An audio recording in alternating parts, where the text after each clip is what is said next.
What if I told you that your entire reality could be a lie? Your memories nothing but implanted code, and your time on Earth literally ticking away on your arm like a countdown to death. Today, I'm taking you through 3 mind-bending films that will make you question everything you think you know about identity, time, and what it means to be human. Stick with me because by the end of this story, you might never look at your own life the same way again. Movie 1, Identity, 2003. Let me start with a story that begins on the darkest, most violent night you could imagine. Picture this: a highway motel in the middle of nowhere, rain pouring down so hard you can barely see 5 feet ahead. 11 strangers arrive at this rundown place, all of them stranded by the storm, all of them desperate for shelter. Among them is a limo driver named Ed, who's carrying a fading movie star named Carolyn Suzanne. There's a cop transporting a dangerous prisoner, a young newlywed couple, a prostitute trying to escape her past, and a nervous motel manager. What are the chances that all these people would end up in the same place on the same night? At first, it seems like bad luck, just a group of strangers stuck together until morning. But then someone dies, and it's brutal and sudden. Then another person dies, and panic starts to spread like wildfire through the group. Here's where it gets terrifying. They realize they're being picked off one by one, and there's no way to escape because the roads are flooded and the phone lines are dead. Ed tries to keep everyone calm, tries to figure out who the killer is among them. They start suspecting each other, turning on one another with every shadow and every sound. Now, let me ask you something. If you were trapped with 10 strangers and people started dying, who would you trust? Would you even trust yourself? As the night goes on, they discover something bizarre. They all share the same birthday. Every single one of them was born on the exact same day. That's when Ed finds something even stranger. Their identities, their very names, all seem connected somehow. It's like they're pieces of a puzzle that shouldn't exist together. And here's the twist that changes everything. The entire motel scene, all 11 people, they're not actually real in the way you think. They're personalities living inside the mind of a convicted murderer named Malcolm Rivers, a man sitting on death row about to be executed. Malcolm has severe dissociative identity disorder, meaning his mind fractured into multiple personalities as a child to cope with horrific abuse. Each person at that motel represents a different part of his broken psyche. The therapist working on his case realizes that one of these personalities is a killer, a dark murderous identity that took control and committed the crimes Malcolm is being executed for. The motel scenario is actually happening inside Malcolm's mind during his final psychiatric evaluation. The personalities are killing each other off, fighting for dominance, trying to determine which one will remain in control. If the violent personality wins, Malcolm stays a danger to society and deserves execution. But if a good personality can survive, maybe Malcolm can be saved. Ed discovers he's not even real, just a construct of Malcolm's fractured mind. Everything he thought was his life, his memories, his existence, all of it was an illusion. I found this moment absolutely heartbreaking, because imagine learning that your entire reality is just someone else's thought. Ed fights to survive anyway, fights to be the last personality standing, because even if he's not real in the traditional sense, his will to live is absolutely real. In the end, the innocent personality of a young boy named Timmy appears to be the one who survives. Malcolm is spared from execution, sent to a mental institution instead. The doctors believe the killer personality has been eliminated. But in the final chilling moments, we see Timmy in the back of the transport van, and his reflection in the mirror reveals something horrifying. The killer personality is still there, hidden inside the child, waiting. Tell me in the comments, do you think Malcolm could ever truly be cured? Or is evil something that can't be erased once it takes root?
The source code technology allows him to inhabit Sean Zhou's body and relive those 8 minutes over and over, like a video game respawn, but with real consequences.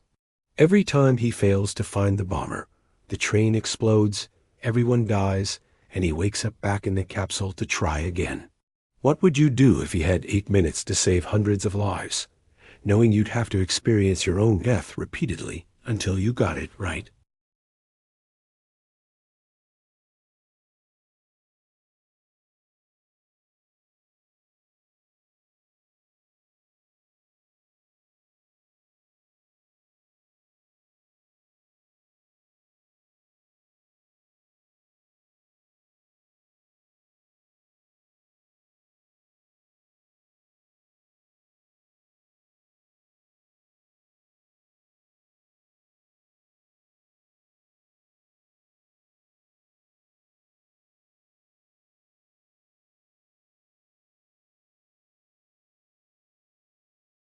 The source code doesn't actually send him back in time.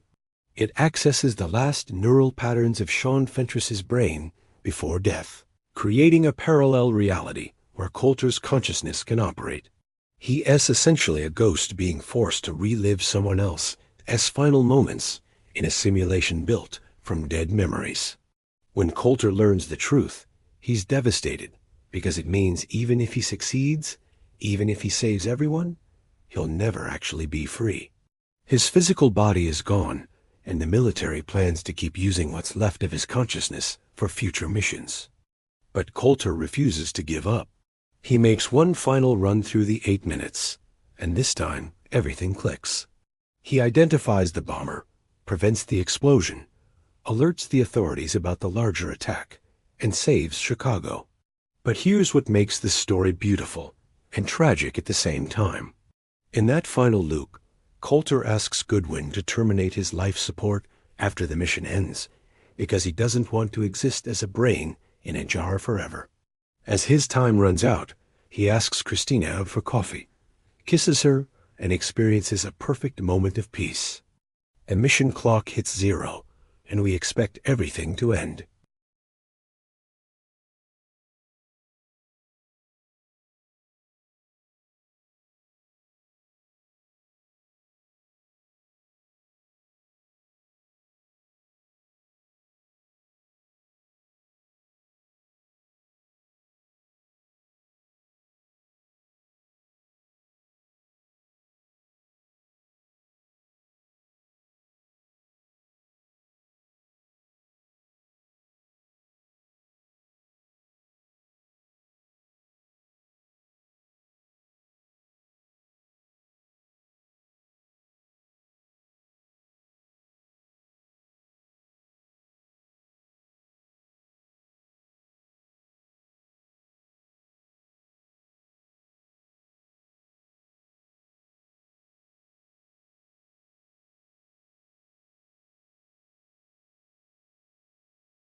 Henry has more than a century on his clock, but he's given up, disillusioned by the immortality the rich enjoy while others suffer.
She doesn't want to go back. For the first time in her sheltered existence, Sylvia feels alive running from danger, experiencing the real world beyond her golden cage. Together they become outlaws, modern-day Robin Hood figures robbing time banks and distributing years to the poor. They steal from Sylvia's father's banks, flooding the ghettos with time, trying to collapse the system that keeps the poor dying young. Here's what I love about this story. It's not really about time at all. It's about the world we live in right now. Replace time with money, and this is our reality. The rich getting richer while the poor work themselves to death for scraps. The system is designed to keep people desperate, keep them working, keep them from ever having enough to change their circumstances. Will and Sylvia become symbols of revolution, showing the poor that the only thing keeping them down is artificial scarcity. There's enough time for everyone to live, but the system is built to concentrate it in the hands of the few. The timekeeper chasing them, a man named Leon, begins to realize he's on the wrong side. He's spent his life enforcing a system that's fundamentally evil, keeping his own people oppressed.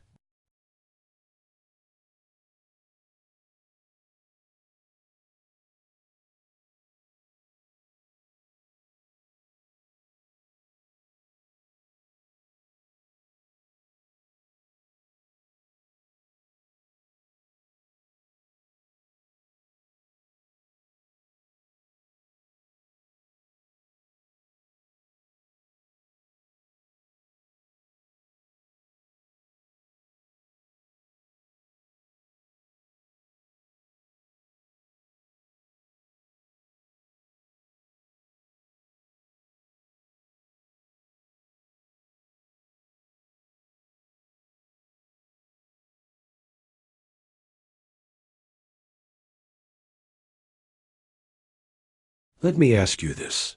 If your life had a visible countdown clock, would you live differently? Would you take more risks, love more deeply, fight harder for what matters?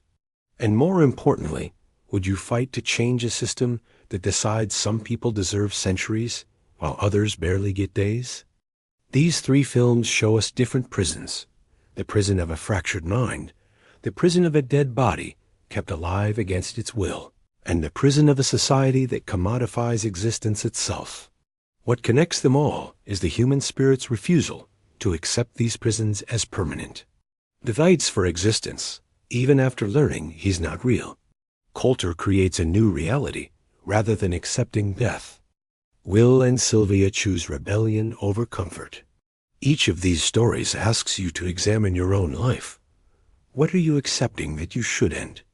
What reality are you living in that might be a construction, either by your own mind or by society?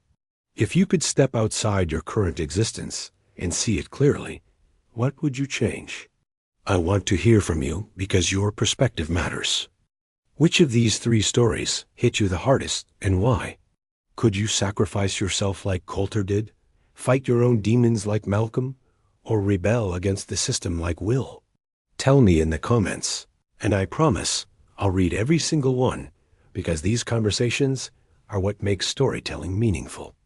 If this journey through these 3 films made you think differently about identity, time, or reality, hit that like button.